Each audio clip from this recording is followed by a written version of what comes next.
I am freaking out about money lately. I've been thinking about applying for a new job, but I'm afraid that they're going to reject me. And with inflation and rent prices rising, I don't know what I'm going to do. I'm going to have to move out of my place. I think I'm going to be priced out of my city soon. Honestly, I'm really scared that I'm going to end up homeless and all my friends are going to hate me and I'm going to die alone under a bridge. I'm bugging out. This is more or less a direct quote from one of my clients who I'll call Ahmed. Ahmed started working with me because he wanted to increase his self confidence. He wanted to make more money, possibly start a new career, put himself in a position where he could potentially find a wife and settle down soon. And he came to me because he realized that his lack of confidence, his lack of self worth, his limited self belief, and other negative thought patterns were getting in the way of him achieving what he felt he deserved, both professionally and personally. And right away, from our very first conversation, I saw the problem. Ahmed was a catastrophizer. Catastrophizing is when someone immediately jumps to the absolute worst case scenario in any situation, often taking extreme leaps of logic and having an extremely emotional response to what could happen. An important part of catastrophizing is that the conclusion that is jumped to is not only the worst case scenario, but it's also almost always highly improbable. Sometimes it's not even possible at all. But even when it is possible, the likelihood of the chain of events that would have to happen to come to that endpoint is usually close to zero. So there's three main pieces or ingredients of catastrophizing. So one is jumping straight to the worst case scenario, taking extreme leaps of logic to get there. Second is the feared result or endpoint is highly improbable, if not completely impossible. And the third is having an emotional, extremely a negative reaction to that potential conclusion. And just from the description, I'm sure you can probably tell there are a lot of problems that come from catastrophizing. First, and most obvious, is that it can cause extreme amounts of overwhelm, anxiety, even depression in some people, which makes sense because if you are always focusing on the absolute worst possible outcome, jumping to the worst conclusion ever in every scenario, well, it paints a pretty bleak picture of the future. And from that description, you might have a feeling about yourself. If you're a catastrophizer, you're probably nodding your head. Maybe this is something that you've caught yourself doing before. Or maybe this isn't you, but I'm sure that you can think of someone who you know who is afflicted by this, right? Do you have a friend maybe who every time you bring up a new idea, something you're excited about, maybe a new project you're working on, they immediately jump in and rain on your parade?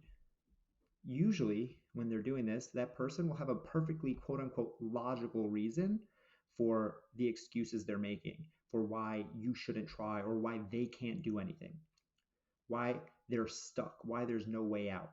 This person will always have a reason that they hate their job, but if they leave, who would hire them? They would start their new business, but don't you know that most businesses fail in the first year? They'd ask that guy or that girl out, but they're just going to say no anyway. So why even set themselves up for failure? And then once they say no, that person's probably going to tell everyone and everyone's going to laugh at them and people will point at them. It's just embarrassment that they don't want to sign up for.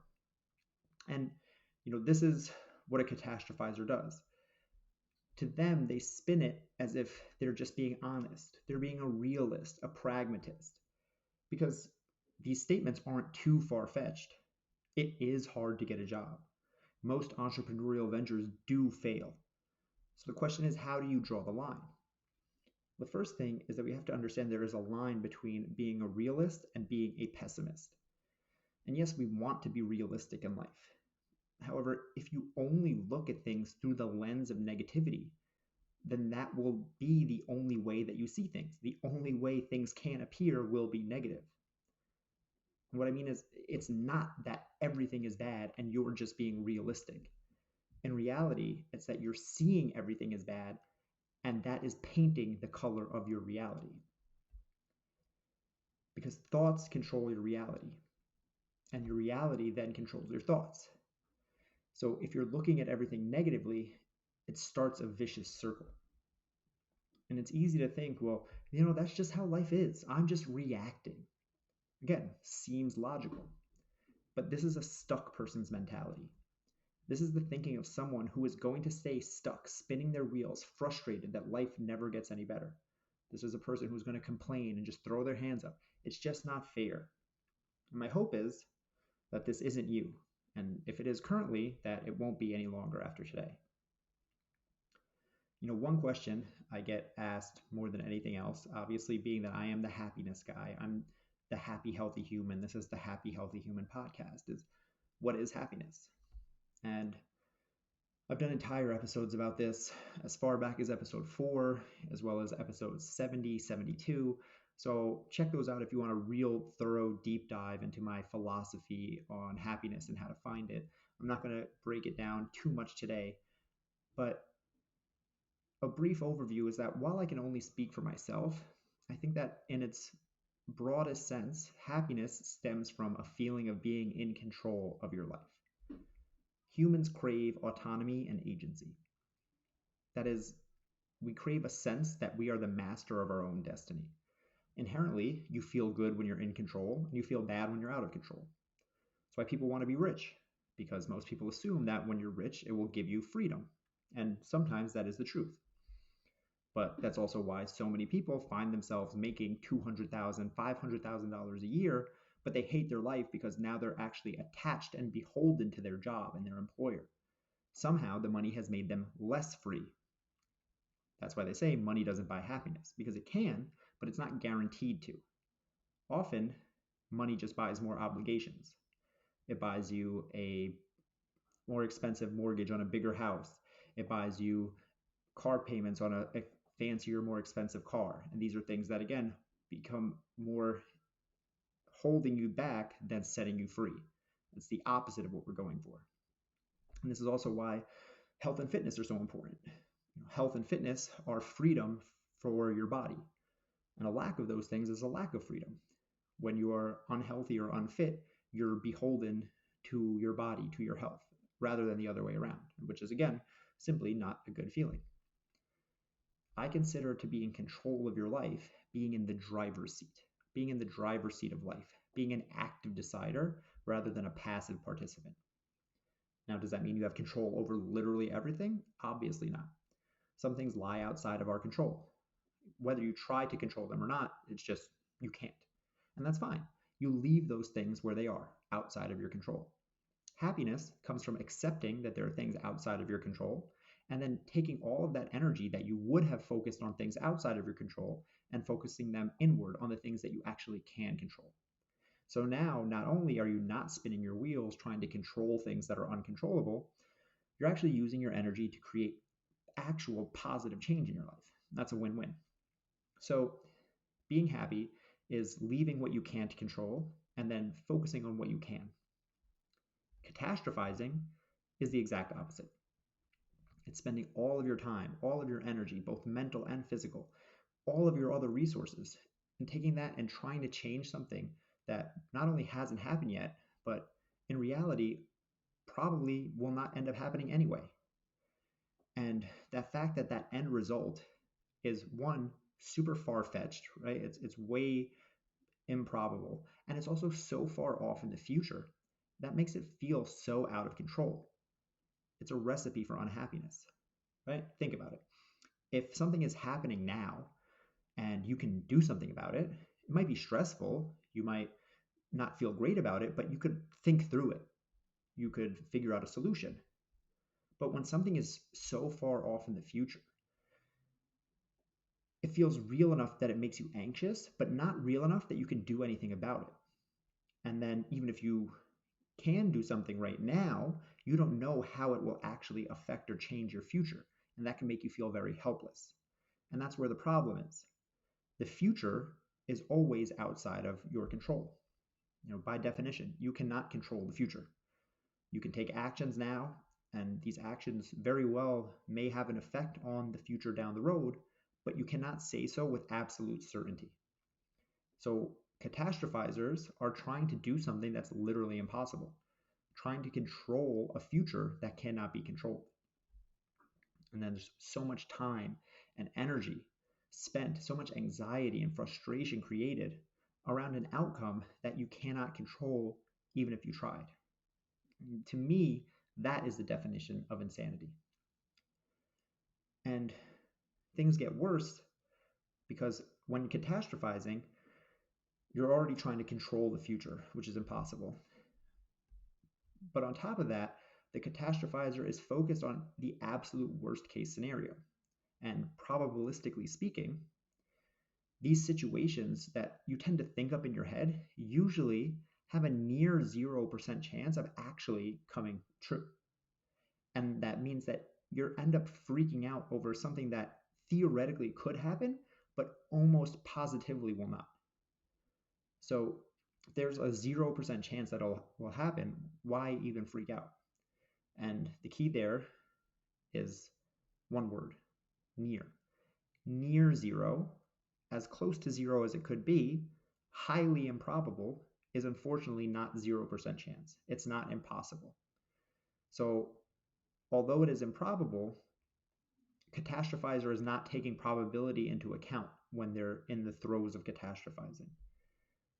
Where someone thinking logically might say, yeah, I suppose that the war in Ukraine could escalate and Western powers could jump in, and that could lead to an all-out nuclear war between Russia and the rest of the world, and that could lead to every major city in America being bombed and us all being dead by Tuesday. I mean, yeah, that's possible, but I really freaking doubt it. So I'm just going to go about my regular Sunday routine and get ready for work tomorrow. But a catastrophizer would say, what do you mean possible? It's inevitable. And you have to be ready. I'm going to start stocking up on canned beans and start digging a bunker under my garage. You can go to work on Monday if you want. You're crazy. Because that 0.00001% chance gets stuck in their head. And they get fixated on it, the way that things possibly could unfold. So much so that that one tiny percent, 0.0001% of a chance, logically they think that they're actually acting in their best interest. And going back to when I said the three main things that lead to catastrophizing, the second step was huge leaps in logic. I had a client a while back who was a teacher, and he was also running for public office in his small town. And at the time, one of the hot button issues in the town was around critical race theory and if they should be teaching and how they should be teaching race and history in schools. And since he was a teacher and also running for public office, he fell right in the middle of this. And it came to be seen by everyone that he had a very different opinion than the general town sentiment when they were having a town hall meeting. And it seemed like some of the people in the audience had a negative reaction to his stance. And later he started freaking out about what happened, and then about losing his job as a teacher, about losing the race, and then eventually losing everything. And he started to get so anxious and so stressed out that he actually stopped campaigning for the race that he was trying to win. So we went from a disagreement in a town hall meeting to thoughts of losing his job, losing the race, and losing all of his possessions. So how do we get there? And you'll see it goes logically, gradually, and then a big poof. So first, we're at the town hall meeting and someone raises their hand and they disagree with him. Someone else agrees with that guy. So now he assumes that more and more people are angry, and that maybe if these people are so angry, they'd want to harm him. And maybe if those people are angry and they want to do him harm and they know where he works, maybe they'll go to his school. Maybe they'll file a petition. But, obviously just one or two people filing a petition against him or complaining against him probably wouldn't mean much. Could just be a random crazy person. But what about if 10 people did? What about 20 or 100? mean, if 100 people logged complaints to his principal or to the superintendent, the school would have to react. At that case, he would be fired. He'd lose everything. And then there's no way a disgraced teacher could win the political race. And now he's lost everything and the world is burning. Do you see again how it starts gradually and then it ramps up all at once and then poof, the world is over? You start with actual facts. He's in a district that people have views counter to his own. Then things escalate to a little bit plausible, like, okay, there's some people who might be angry with him, and maybe those people would be angry enough to do something that would hurt him in some way. And then we keep ramping up and we keep getting more and more away from plausible to theoretically possible. Like, sure, one person could actually go to the school and complain about him, but honestly, people don't even go to schools for their kids' parent-teacher conference. So do we really think that someone's going to take the time out of their day to go to the school and complain about him? And then sure, if one did, but now 10, 20, 100, I mean, what are the actual chances of that? So he literally is having anxiety attacks that are now stopping him from doing what he actually needs to do in the moment, campaign for this election. And it's all based on some wild story that he's cooked up in his head that has no basis in what's actually happening in reality. And then what ends up happening from there is that the worst doesn't happen, right? Because that was never going to happen to begin with. No one was ever going to come to his school in droves and get him fired. But the thing that happens is the good result doesn't happen either, meaning he doesn't end up winning the election. He doesn't end up doing anything because now he's sabotaging himself because of these negative thoughts and being so paralyzed by fear. Well, that's what would happen to most people in that situation. In this particular case, we were working together and I was able to help break him out of the cycle of catastrophizing before it was too late and he actually got back to doing his campaigning. But you can see how this would be detrimental. Catastrophizers can get so worked up about a potential catastrophic event that their anxiety and stress cause them to self-sabotage, which actually stops them and leads to a result worse than and far more real than the actual potential harmful result that they're so keen on avoiding. Remember Ahmed? Well, he started with, I'm freaking out about money. And then just a few sentences later, it was, I'm going to go broke, I'm going to get kicked out of my place, I'm going to end up homeless on the streets. And understand that this is coming from a well-educated guy living in one of the biggest cities in America, comes from a good family, has a good job. So is it possible that every single thing in the world that could go wrong would go wrong and that things actually unfold that way? I mean, sure, anything is possible. It's possible that I sprout wings tomorrow and fly. But let's look at things realistically. He has a job right now. Might not be the best job. He might want to make more money down the road, but he does have a job. He feels like he's going to get priced out of the city, but he can afford living there right now. Maybe his landlord raises rent when he has to sign his lease again, but that's 9 to 10 months from now. And then even if he did lose his job, would he actually end up broke on the street? I mean, he has family, he has a supportive friend group he could crash with, he could couch surf for a while he got back on his feet.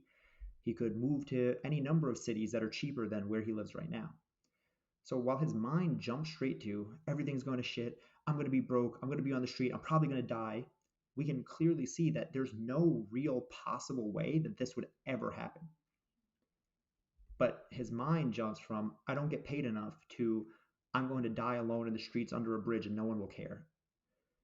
And you see how these thoughts just jump and spiral out of control. They take massive leaps, and it all comes from one simple thing. One phrase. I call it the what if monster. Because the what if monster gets in there and it takes over and it can be gruesome. It goes, yeah, Paul, but what if? What if I really do get fired? What if I really can't afford to stay? What if I can't find anyone to move in with and I do end up on the streets? What if? What then? And a catastrophizer will say this as if that's proving their point. What if? But that's a losing game. You can always come up with a story about how things would turn out worse. You can always say, what if? What if the stock market crashes? What if you get hit by a car? What if the relationship doesn't work out? What if, what if, what if? If there's one thing you take away from this conversation, don't what if yourself to death. It is a losing game. because most of the time, the majority of the time, what if never comes. But now, if you're a catastrophizer, I know what you're saying. But Paul, what if it does? What if this time is different? What if I'm different? And you know what? You're right. It can happen. And every once in a while, it will. Any non zero probability will come true eventually. And the thing is that if that were the case, if everything that could go wrong did go wrong, let's say for Ahmed, he really did lose his job, lose his place, end up on the streets, he'd still be lucky because he'd be alive. And if you're alive, you can bounce back. If you listening to this, if every worst stroke of luck hit you, and everything in life that could go wrong did go wrong, as long as you're alive, you can bounce back. And if you're not alive, well, then you don't have much to worry about in that scenario, huh? But if you're alive, if you survived and everything else went wrong, how many success stories do you hear of people who were dead broke, sleeping on a friend's couch or sleeping out of the back of their car before they figured something out that worked and now they're on top of the world? I can name a ton. Walt Disney is the name most synonymous with animation, but his first animation studio went completely bankrupt, and he thought for a while that he was going to have to switch careers. Howard Schultz, the Starbucks billionaire, was so broke at one point he had to sell his blood. Okay? Sell his blood. J.K. Rowling was depressed and at times suicidal while living off of government assistance, living on friends' couches before she sold the first Harry Potter book. And all of them went on to create billion-dollar, world-changing cultural phenomena, literally out of nothing. And history is littered with examples just like these, of people who lost everything, faced actual defeat, and bounced back. So why would you be any different? Oh, that's right, because you're a catastrophizer. Nothing ever goes right for you. It can happen for them, but not for you. That would be crazy. I've never met Walt Disney or Howard Schultz or J.K. Rowling, but I bet money that when they were down to their last dollar, they're broke, down on their luck, and everything else is going wrong, I bet that they never gave up hope. And I bet that because it has to be that way, because they didn't quit. They continued to try, and that is what allowed them to eventually persevere. And here we start to see again why catastrophizing is not simply being pragmatic or realistic, it's actually a deadly disease. It kills the very thing that makes us human. It kills your ability to dream. Because hope is what keeps you alive. When you're in your darkest moments, hope is necessary to keep fighting. That one simple thought of it gets better is what keeps the embers burning even when your fire is burning low. Catastrophizing, on the other hand, is like throwing water on that fire and then coming back to stomp on the embers and make sure that nothing ever returns. In the moment, it seems like safety. You're planning for the future. It's the astute thing to do. In reality, you end up with no flame, no fire, freezing to death in the cold. Hopefully, if this has been you in the past, you're ready to try something different. Because the enemy of catastrophizing is logic. But the problem is, easier said than done, right? You guys know how I feel about that.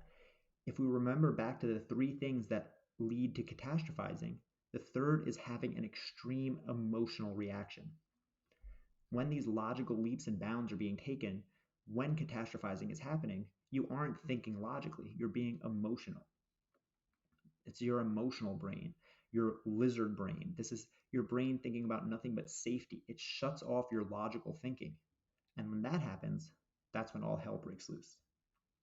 So in order to get out of your emotional thinking, I have 2 action steps for you this week. Step 1 is go back and listen to episode 67, titled Controlling the Stories in Your Head. This is one of my all-time favorite episodes because the tools that you'll learn in this episode will help you to understand how to break out of that emotional thinking and get back to logical thinking when you are spiraling out, if you are catastrophizing. If you can implement this, what is in episode 67, it will change your life. Again, it will help you to break out of that emotional spiral and get back to logical thinking so that you can break out of that cycle of catastrophizing. And I'll link to that in the show notes, so you can just go click it, just scroll down, go listen to that right now if you have a chance. Second action step is, if you remember my client, the teacher, who I talked about earlier, and I helped him break out of his deeply internalized cycles of catastrophizing. And the way we did that, I created a workbook for him to use whenever he found himself catastrophizing. So I'm going to give that to you absolutely for free. So go to the show notes and click right now. You're going to see Catastrophizing free workbook. Click that link, download the workbook. And the next time you're freaking out or feeling anxious about what could happen, I want you to take this workbook out and use it. You might just find that things aren't as dire as they seem.